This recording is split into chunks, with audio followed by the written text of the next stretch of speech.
Alright, this is part 3. Part 3, taking pictures. Fucking Alcatraz. There's too close. It's so crazy. Alcatraz prison. Yeah. Where many people waited and died. It is haunted. Supposedly. Not for true. I don't know. Maybe. It's probably haunted. Okay, everybody, here we are right next to Alcatraz Island, also known as the Island of the Pelicans. First building we're passing is a 4-story building. It was used as an industrial shop where the prisoners would make all different types of furniture. Alcatraz first served as a fort guarding the bay and as an armory during the Civil War from 1861 up to 1965.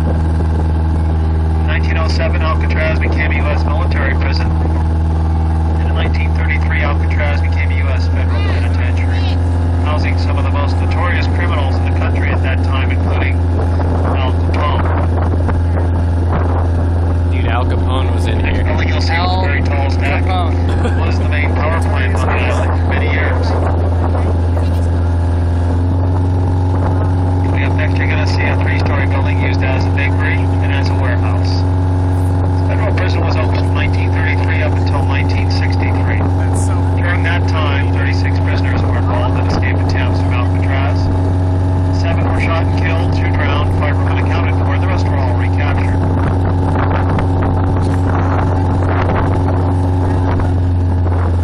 Coming up next, you're going to see a water tower. All the fresh water and supplies were brought to the island on boats and barges. In 1969 through 1971, a group of Native American Indians occupied this island. Although their goals were never fully achieved, it did bring attention to the Native American movement in this country. Coming up next, you're going to see a 2-story building used as a commissary by the military. When it became a federal prison, they turned it into a recreational hall for the guards and their families to use.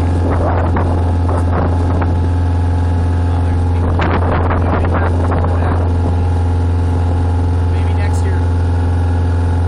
Next, you'll see another 2-story building used as an electrical shop. And coming up next, the oldest building on Alcatraz, they call this one the Sally Port. In the early days, it was the only way on and off the island. It was heavily fortified and had a drawbridge. The top right of the Sally Port used to be a military chapel. There's another good look at the lighthouse on the top of the island. Once again, the main cell block, just to the right of that lighthouse.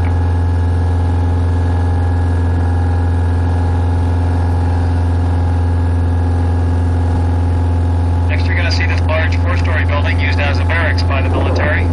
When it became a federal prison, they turned it into apartments for the guards and their families to live in. In 1972, Alcatraz became part of the Golden Gate National Recreational Area.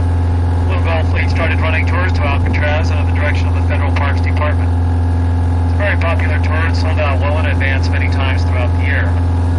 Now, the federal government lets 4,800 people onto Alcatraz Island every day. It's one of San Francisco's largest tourist attractions.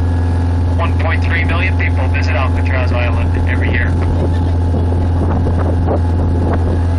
The last building you'll see on the top of the island used to be the warden's and staff's residences. That's the building right in front of the lighthouse.